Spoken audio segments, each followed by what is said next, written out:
We're going to pop over to Canada because Ryan Sabey's there for The Sun, Deputy Political Editor and Economics Editor as well over in Canada in a place called Kananaskis, I think. Is that the right spelling? Ryan, very good right pronunciation. Ryan, very good morning to you. Good morning, Mike. That's right. Yeah, you got that one right. Oh, amazing. Well, it's a good start. Kananaskis, I understand that you got a question into President Trump yesterday. Let's have a look. The UK is very well protected. You know why? Because I like them. That's why. That's their ultimate protection. Thank you very much. And that's Trump answering Ryan Sabey's question there. There was also a very funny moment, was there not, when Trump presented the kind of the trade deal papers to Keir Starmer, and then they dropped them, and Starmer had to sort of scramble around the ground to pick them up. That's right.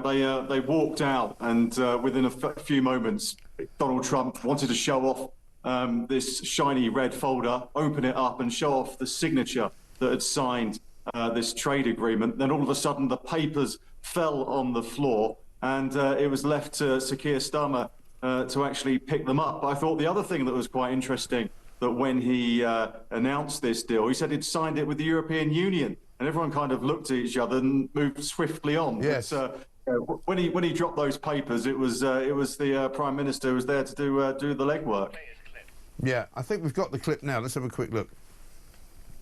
Prime Minister of the UK, and we just signed a document. This is sorry about that. This is it.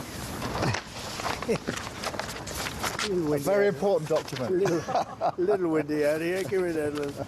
We just signed it, and it's done.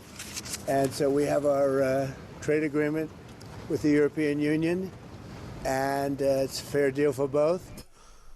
So he says the European Union. I mean, does he think that Starmer's that close to the European Union? He might as well just lump them all together. He must have been thinking about Keir in that second referendum while he was in opposition. But I think on a serious point, when it comes to Donald Trump, I think he just met, or is just about to meet, Ursula von der Leyen. So I think that may have just been in his mind. But it was quite a faux pas when to confuse the European Union and the United Kingdom. Yeah, I understand Trump has now left the G7 meeting because he wouldn't go along. Front page of the Times today's got a story saying he wouldn't go along with the urging of Israel to call a ceasefire in their battle with Iran right now. And he's now, I think, announced that he's left the G7 to go and try and sort out the Middle East.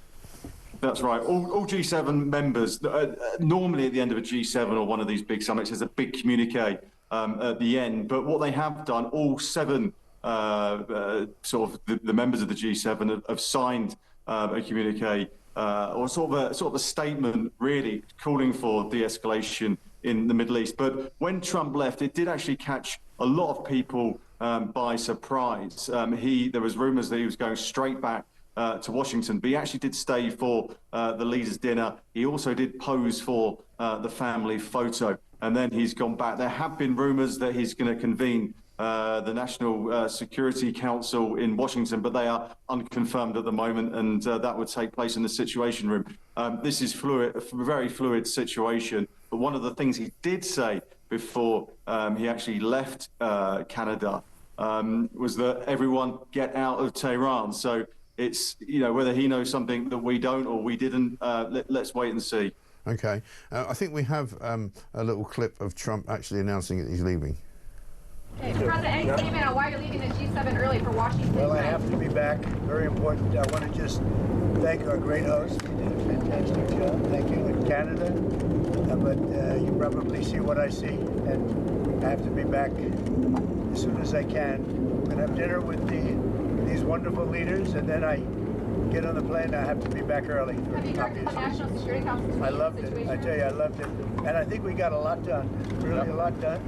In fact, UK, we signed a big trade deal today, and we're working on others, but we had just a really great relationship with everybody, and it's really nice. I wish I could stay for tomorrow, but they understand. Is there a reason, Mr. President, this is big stuff. It's all going to be a bit pointless without Trump, I guess. But any idea, Ryan, whether anybody's going to be able to put a question to Keir Starmer about this Casey report? Because that's the big story, obviously, here, front page of The Sun, lots of other newspapers this morning. A lot of people very keen to hear from Keir Starmer on this.